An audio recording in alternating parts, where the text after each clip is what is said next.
नमस्कार आप सभी के लिए। ये आज आपका एडिटोरियल है, द हिंदू में पब्लिश है। और ये जनरली आपने अगर सुना हो, कर्नाटक के एक जो एप्पल के जो प्रोडक्ट हैं उनके कुछ पार्ट्स की सप्लाई चेन का एक प्रमुख कंपनी थी। उस फैसिलिटी में या उस मैन्युफैक्चरिंग कंपनी में क्या हुआ था, हड़ताल हो गई थी। या आप ये कह सकते हो जो लेबर्स हैं उन्होंने उनके उनका असंतोष था और उसके कारण उन्होंने उस कंपनी की बहुत सी संपत्ति को नुकसान पहुंचाया था। इन शॉर्ट ये कहें कि वहां पर दंगा टाइप की स्थिति हो गई थी लेबर के असंतोष के कारण।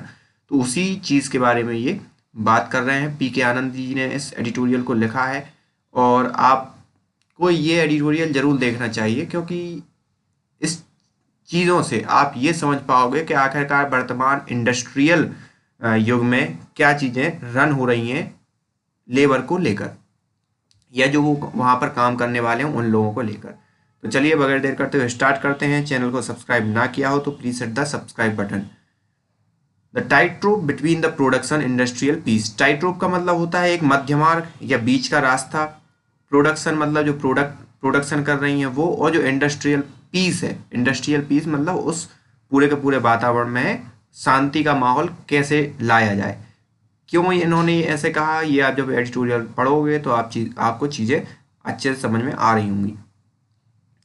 अगर आप नए हो और अगर आप उस खबर से परिचित हो तो आप तो समझ ही गए होगे कि आखिरकार ये क्यों ऐसा बोल रहे हैं। Apple decision to place it Taiwanese supplier Wistron corp on probation by not giving new order. तो ये वही कंपनी है जिसके एक इंडस्ट्री मैन्युफैक्चरिंग हब में क्या हो गई थी, दंगा हो गया था। तो अब एप्पल ने ये डिसाइड किया है कि अब वो उस कंपनी को अपने ऑर्डर नहीं देंगे, या अपने जो ठेका दिया जाता है अपने प्रोडक्ट बनाने का वो नहीं देगी। After an audit of the serious lapse in labour practice that led violence in its facility in Narasapura इन कर्नाटका। तो यहाँ पर इसी कारण कि जब ये देखा गया, एप्पल ने जब जांच करवाई, क्योंकि वो एप्पल की सब्सिडरीज थी। सब्सिडरीज मतलब एप्पल ठेका दे दिया होगा उसने कि भाई कैमरा कैमरा तुम बना के दो और चार्जर चार्जर तुम बना के। तो हो सकता है कोई पार्ट, एक पर्टिकुलर पार्ट बना के दे रही होगी ये कंपनी। तो एप्पल ने जब जांच की तो उसमें ये पाया कि उसने जो लेबर लॉ है उसका उल्लंघन किया था। एप्पल के टर्म एंड कंडीशन के अकॉर्डिंग चीज़ें नहीं रन हुई थी। तो वो क्या कर दिया है अभी, अब एप्पल ने ये डिसाइड किया है कि उस कंपनी को अब वो अपना ऑर्डर नहीं देगी या ठेका नहीं देगी। Is a step forward in corporate accountability and ethical business operation. और ये इसने क्यों लिया, क्योंकि इससे इसने ये दर्शाया है एप्पल ने कि ये जो कॉर्पोरेट की जो अकाउंटेबिलिटी है उसको दिखाता है, और साथ ही साथ जो नैतिकता है बिजनेस ऑपरेशंस को लेकर उस चीज़ को प्रदर्शित करता है। Pressure by Apple's response, Bistron has also been forced to apologize to workers, remove its vice president in charge of India operation, and initiate corrective measure to address worker grievances। तो यहाँ पर जैसे ही एप्पल ने pressure डाला इस पर, तो साथ ही साथ यहाँ के जो हेड थे, मतलब किसके, बिस्ट्रॉन के, उन्होंने उस वाइस प्रेसिडेंट को हटा दिया और साथ ही साथ जो लेबर है उनसे भी माफ़ी मांगी, और जो वर्कर्स की जो एड्रेस या शिकायतें थी उनको भी क्या किया, एड्रेस किया, और उनका उपाय खोजने के लिए भी उन्होंने आश्वासन दिया। Reality of manufacturing that is took violence image of which were further amplified in news and social media for workers to be seen and heard and for the corrections to be undertaken point to that reality of high-tech manufacturing outsourced through the supply chain in the global south that is built on precarities of labour involve in them. तो यहाँ पर साथ ही साथ global south मतलब ये कहा global south, क्योंकि Asia के मोस्टली क्या है, ये साउथ का जो हिस्सा है, चाइना साउथ में है, इंडिया साउथ में है, बांग्लादेश में भी कपड़ों का उत्पादन होता ही है। तो इन्होंने ग्लोबल साउथ का यहाँ पर यूज़ किया है। तो जो यहाँ पे जो वायलेंस हुई और जो अलग अलग चीज़ें इमेज निकल के सामने आई और जो भी कहा सुना गया इन सब चीज़ों के बारे में, तो इनका ये कहना है कि जो हाईटेक मैन्युफैक्चरिंग कंपनीज हैं ये उनकी वास्तविकता को प्रदर्शित करता है, जो कि ग्लोबल साउथ चेन की प्रमुख हिस्सा हैं ये बड़ी बड़ी हाईटेक कंपनियां। और प्रेक्योरिटीज मतलब एक अनिश्चितता को भी दर्शाया है कि कैसे लेबर्स की, मतलब जो लेबर हैं वो इन अनिश्चित कंडीशंस में या संदिग्ध कंडीशंस में इन्वॉल्व हैं इन सब इंडस्ट्रियल या मैन्युफैक्चरिंग सेक्टर्स में. In fact, many of the suppliers subcontracting in high-end electronic sector, including those for Apple, have been involved in willful violation of labor standard and practice. तो इनका ये कहना है कि भाई जितने भी ये सब कॉन्ट्रैक्टर हैं जो बड़ी बड़ी कंपनियों के लिए कंपोनेंट बनाते हैं, वो कहीं ना कहीं मोस्टली कॉन्ट्रैक्टर क्या है, प्रत्यक्ष रूप से लेबर जो लॉ है उनका क्या कर रहे हैं, वायलेशन कर रहे हैं. It is pertinent to note that unlike the present case, other case of violence, labor contentions in the unit manufacturing and assembling high-end technology device in India is the recent past have received scant attention. मतलब कि जो जैसा present case ने इतना attention ले लिया, तो India के जो अलग अलग यूनिट हैं इस टाइप के, जो हाई एंड कंपनियों के जो मैन्युफैक्चरिंग यूनिट हैं, वहाँ पर भी लेबर विवाद हुए, लेकिन उन पर जो ध्यान गया सभी लोगों का वो बहुत ही स्केंट था या अल्प था, उस पर ज़्यादा ध्यान नहीं गया, सीधी सी बात. फॉर इंस्टेंस, 2 इंसिडेंट इन सब contract firm assembling smartphone Chinese brand in Delhi national capital region 2017 and 2018. मतलब 2 घटनाएं हुई थी चाइनीज ब्रांड के लिए. एक ठेकेदार पुणे, मतलब ठेकेदारी दी थी एक चाइनीज ब्रांड की कंपनी ने, और जिसको ठेकेदारी दी थी उनके 2 प्लांटों में 2017 या 18 में इस टाइप के विवाद उत्पन्न हुए, लेकिन वहां पर भी इस टाइप इतना उस तरफ ध्यान नहीं गया उस समय. Until recently, default response of brand has been evasion of responsibility by either shifting the onus to the subcontracting firm or keeping things in silent mode. तो अभी भी जो मेन ब्रांड है उसने क्या किया है, जो अपनी जो रिस्पॉन्सिबिलिटी है उसको क्या कर दिया, टाल दिया. और कैसे कैसे टाल दिया कि जो सब कॉन्ट्रैक्टिंग फर्म थी उस पर पूरी की पूरी जिम्मेदारी डाल दी, या फिर ये कहा कि भाई साइलेंट मोड में रहो, या वो कंपनी पर्टिकुलर जो मेन कंपनी थी वो साइलेंट मोड में रही. तो इन चीज़ों से उसने क्या किया, अपनी जिम्मेदारी को क्या कर दिया, टाल दिया. इस केस में भी the prevailing norm of the work arrangement practiced by the supplier themselves downstream. तो जो suppliers हैं वो जो वर्क नॉर्म फॉलो करते हैं वो भी बहुत ही ग्रेट तबके के हैं, या बहुत ही मतलब बुरी कंडीशंस को फॉलो करते हैं लेबर्स को लेकर. was through hired labor from multiple subcontractor, third party work supply firm worker at the Nara Supara facility. A majority of them young were sourced from supposedly 6 subcontractor. तो यहाँ पर जो वहाँ पर आते भी हैं वो भी कॉन्ट्रैक्टर्स से ही वो मंगाए जाते हैं, जो वर्कर्स होते हैं, कि अलग अलग क्षेत्रों में एक कॉन्ट्रैक्टर या एक व्यक्ति को नियुक्त कर दिया, एक कंपनी को नियुक्त कर दिया, वो कंपनी हायर करती है और वो कंपनी हायर करके इन मैन्युफैक्चरिंग सेक्टर में पहुँचाती है. This process create ambiguity in identifying the primary employer and thereby serious constraint the workers from getting effective redress of their grievances. और फिर क्या होता है कि जो भी वर्कर्स होते हैं तो कॉन्स्टेंट्स, मतलब उन पर इतनी बाध्यताएं हो जाती हैं कि वो उनकी जो सीरियस मांग है उनको वो अपनी शिकायतों को फुलफिल नहीं करवा पाते, या उनकी जो शिकायतें हैं, सीरियस शिकायतें, उन पर ध्यान नहीं दिया जा सकता या जा सका. कई मैन्युफैक्चरिंग प्लांट में यही इस टाइप की चीज़ होती रहती है. The China experience the labour contentions and resultant violence at Bistron facility can be comprehended better by taking into cognizance the operation of the Taiwan supplier subcontractor over the year in China manufacturing high-end electronic device for big brand including the Apple. तो यहाँ पर जो नारा सुपारा में जो घटना हुई है बिस्ट्रन को लेकर, जो ताइवान की सप्लायर कंपनी थी, ताइवान की कंपनी थी, सप्लाई किसको करती थी, एप्पल को. उसके अगर व्यापक रूप को समझना हो तो ताइवान की कई कंपनियां चाइना में इस टाइप की चीज़ें इजीली रन होती हैं और वो बड़े बड़े ब्रांड को अपने प्रोडक्ट बनाती हैं. तो वहाँ ये चीज़ बड़े ही व्यापक तौर पर है, भारत में तो बहुत छोटे तौर पर है. The foremost in the list of Foxconn.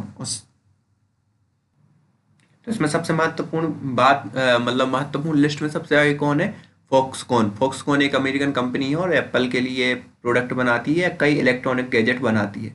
Riding on the global transformation of industrial production and increase outsourcing by the corporate giant in United States, Europe, East Asia as part of the strategic maintaining lean workforce, the unlimited supply of rural migrant labor at low wages level, and Chinese economic reform propelled the creation of offshore assembly facility. तो ये जो Foxconn है ये कई उसमें देशों में, Europe हो गया, एशिया हो गया, यूनाइटेड स्टेट, अपनी सप्लाई चेन ये रन करती है, कई प्रोडक्ट ये भेजती है। और अगर चाइना की बात करें तो बहुत ही कई गरीब किसान, मतलब जो रूरल एरिया के माइग्रेंट लेबर हैं, उनको इसने रखा बहुत ही कम लेवल के उस पर। और साथ ही साथ जो ऑफशोर असेंबली फैसिलिटी है उनको क्रिएट किया बहुत ही प्रबल रूप में चाइना के इकोनॉमिक रिफॉर्म के दौर में। Further, the huge potential of Chinese consumer market, along with increased investment by Chinese diaspora, along play role in facilitating the decision, which was further solidified by China joining the World Trade Organization in 2001। और इसको ये मौका इसलिए मिला क्योंकि China में reform की बड़ी बाढ़ आ गई थी, उसमें ज़्यादा से ज़्यादा चाइना कोशिश कर रहा था कि ज़्यादा से ज़्यादा इन्वेस्टमेंट उसके पास आए। उसका ये पूरा का पूरा परिणाम रहा कि ये पूरे के पूरे डायस्पोरा इस हिसाब से उसने रोल प्ले किया कि इन सब चीज़ों को मजबूत होने का मौका मिला। और चाइना का जो कंज्यूमर बेस था वो तो वैसे ही ज़्यादा था, और 2001 में फिर चाइना ने क्या कर लिया कि वर्ल्ड ट्रेड ऑर्गेनाइजेशन से जुड़ गया। तो उससे क्या हुआ कि वहाँ की जो मैन्युफैक्चरिंग सेक्टर है उस पर ज़्यादा लोड बढ़ा। क्यों? क्योंकि जब आपका ज़्यादा मार्केट हो जाएगा तो ज़्यादा मैन्युफैक्चरिंग प्रोडक्ट आपको मैन्युफैक्चर करने पड़ेंगे, ज़्यादा मैन्युफैक्चर प्रोडक्ट करने पड़ेंगे तो ज़्यादा लेबर चाहिए, ज़्यादा समय तक लेबर काम करें ये भी आपको चाहिए। तो ये सब चीज़ें जुड़ती गई। Beginning initially from the coast in southern China, these suppliers have gradually expanded across the mainland, supported by Levi's incentive, infrastructure support, and preferential policy of local government who are eager to showcase development, and whole official career progression is indexed to the level of economic progress। तो यहाँ पर क्या होता था कि China में जो officials थे उनको प्रोग्रेस या उनके करियर की प्रोग्रेस जो थी, जैसे कि आपको मालूम होगा कि चाइना में एक वन पार्टी सिस्टम है, तो वहाँ पर एक क्षेत्र में पर्टिकुलर एक अधिकारी को नियुक्त कर दिया जाता है। अब उस अधिकारी को उससे ऊपर अगर पहुँचना है या उसकी कैरियर की ग्रोथ होनी है तो उसका सीधा सा पैमाना ये था कि उसके क्षेत्र में आर्थिक रूप से कितनी चीज़ें बढ़ी। तो क्या हुआ कि हर एक अधिकारी ने बहुत अच्छी अच्छी पॉलिसी लाए कि ज़्यादा से ज़्यादा इन्वेस्टमेंट आए और ज़्यादा से ज़्यादा चीज़ें आर्थिक रूप से सशक्त हों। तो इसका परिणाम ये हुआ कि जो कंपनियां जो समुद्री तट तक सीमित थीं वो कहाँ आ गई, मेनलैंड चाइना में भी घुस गई या उनका क्षेत्र वहां तक व्यापक हो गया। Much trauma for workers. अब ये सब तो चीज़ें ठीक थी कि भाई वो चीज़ एक्सपेंड हो रही थी, बड़ी बड़ी कंपनियों के इन्वेस्टमेंट आ रहे थे, आर्थिक स्थिति कुछ मायनों में सुधर रही थी, लेकिन सबसे बड़ा सिरदर्द किसके लिए खड़ा हुआ? वर्कर्स के लिए।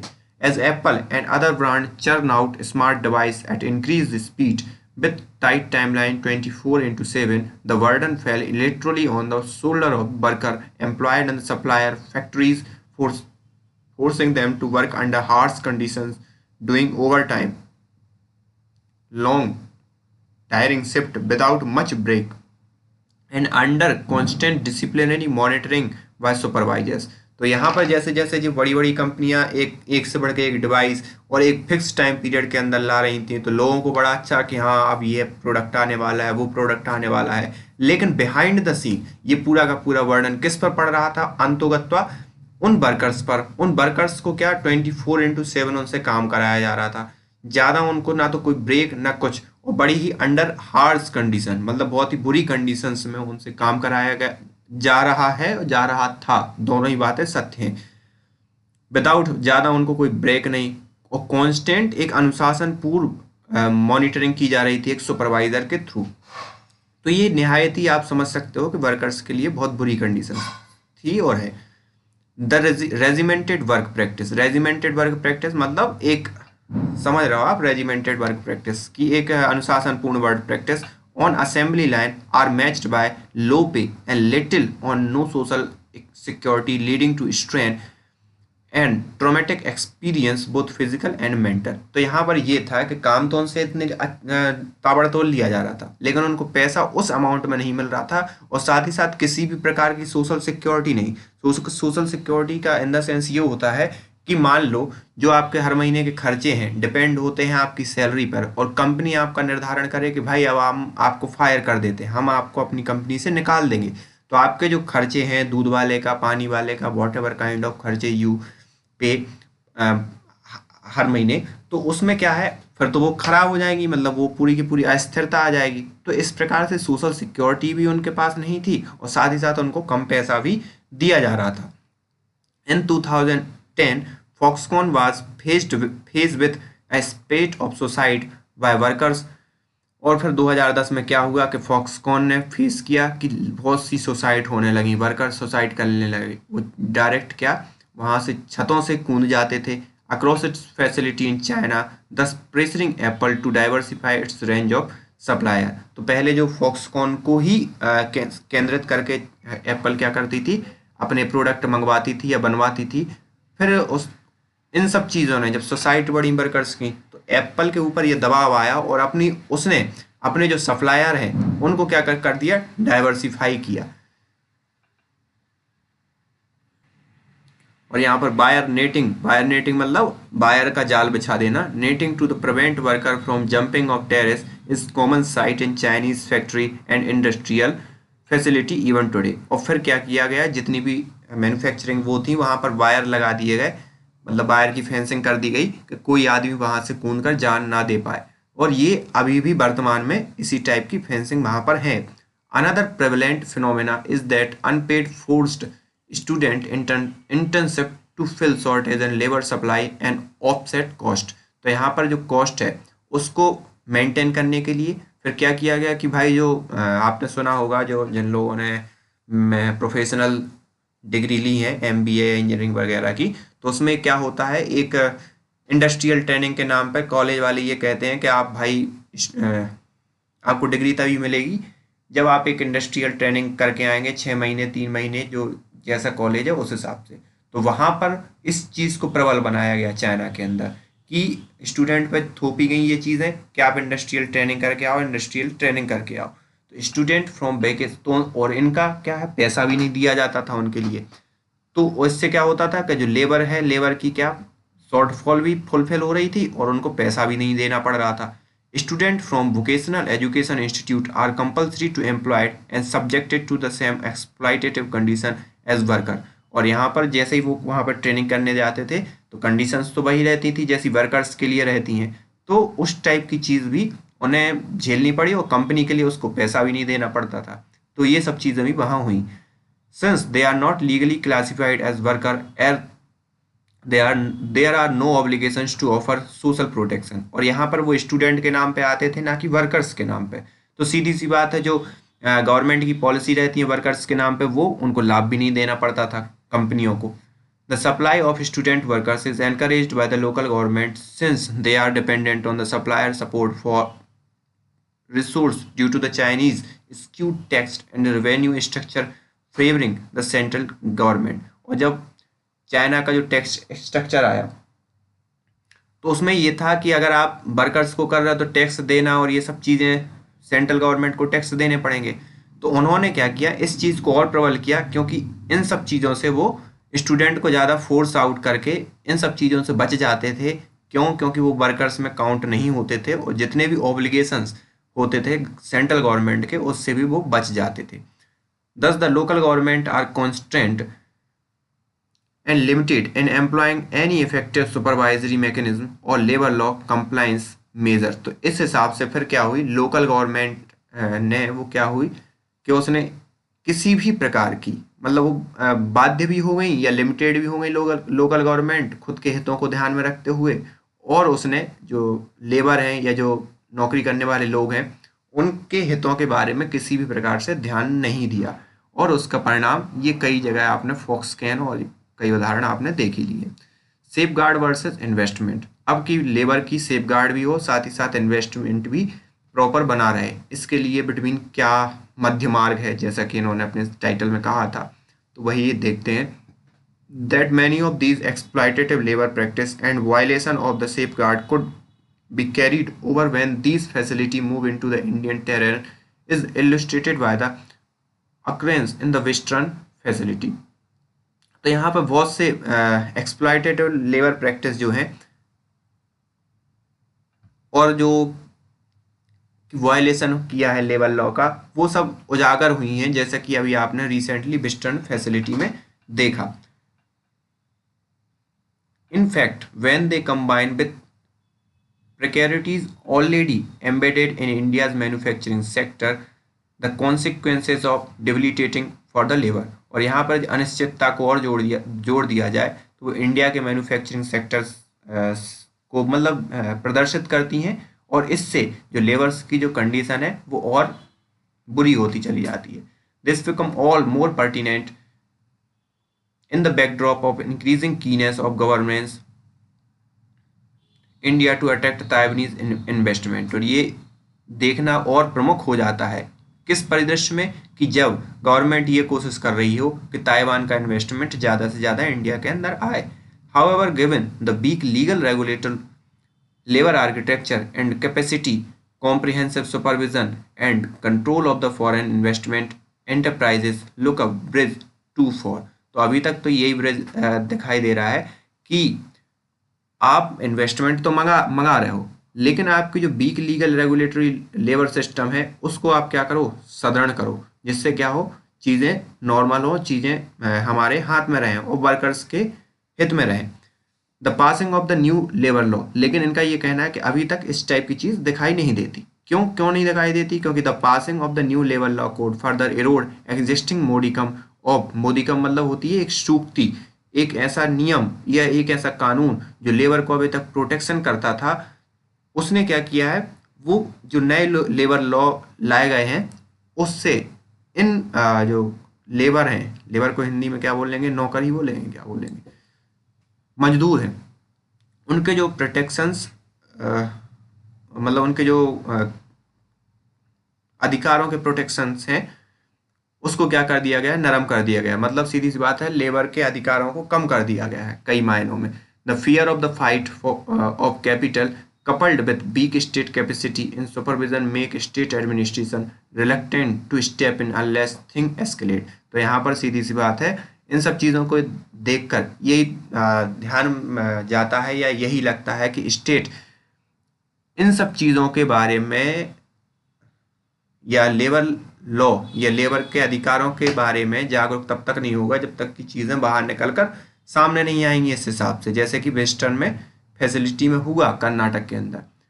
Prognosis ahead increasing following pressure from the consumer side and also being highly conscious of this brand image, Apple had provided a code of conduct to all its supplier. तो यहाँ पर जब ज़्यादा से ज़्यादा कंज्यूमर की डिमांड आई या उनका प्रेशर आया और साथ ही साथ उनकी जो ब्रांड की इमेज है, एप्पल की जो ब्रांड की इमेज है वो ख़राब ना हो, तो इन सब चीज़ों को देखते हुए एप्पल ने प्रोवाइड करवा दिया कोड ऑफ कंडक्ट पूरे के पूरे जो अपने सप्लायर्स हैं उनके लिए।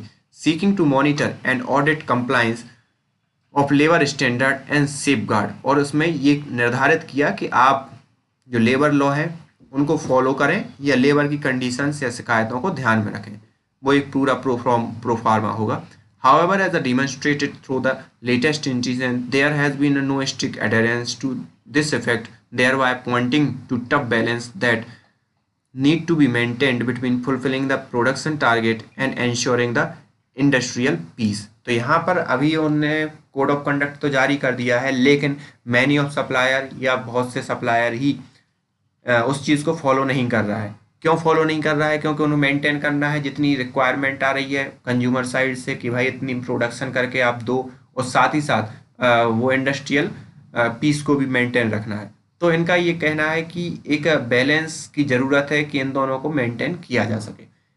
इन the absence of the avenues for workers to channelise their grievances मतलब शिकायतें, representative association and union and adequate collective bargain mechanism as well as the social dialogue, frequent labor unrest including to extent of violence confronting could very well be a daily realities in these high-end manufacturing facilities। तो यहाँ पर इनका ये कहना है कि ये जब जो चीज़ें हुई कि एब्सेंस मतलब एक प्रॉपर डिपार्टमेंट का ना होना, या प्रॉपर एक व्यवस्था का ना होना जहां पर वर्कर्स अपनी शिकायतें रख पाएं और फिर उसका इस लेवल तक भड़क जाना, ये हो सकता है मैन्युफैक्चरिंग फैसिलिटी में। ये प्रतिदिन की बात हो, कई मैन्युफैक्चरिंग या अलग अलग मैन्युफैक्चरिंग में प्रतिदिन की बात हो सकती है। मतलब ये चीज़ हमारे लिए आज नई इसलिए हो गई क्योंकि ये सामने आ गई, बाकी हो सकता है ये चीज़ें नॉर्मल हों हर एक मैन्युफैक्चरिंग सेक्टर में या मैन्युफैक्चरिंग इंडस्ट्रीज में। So thank you for today, this is all about today's editorial.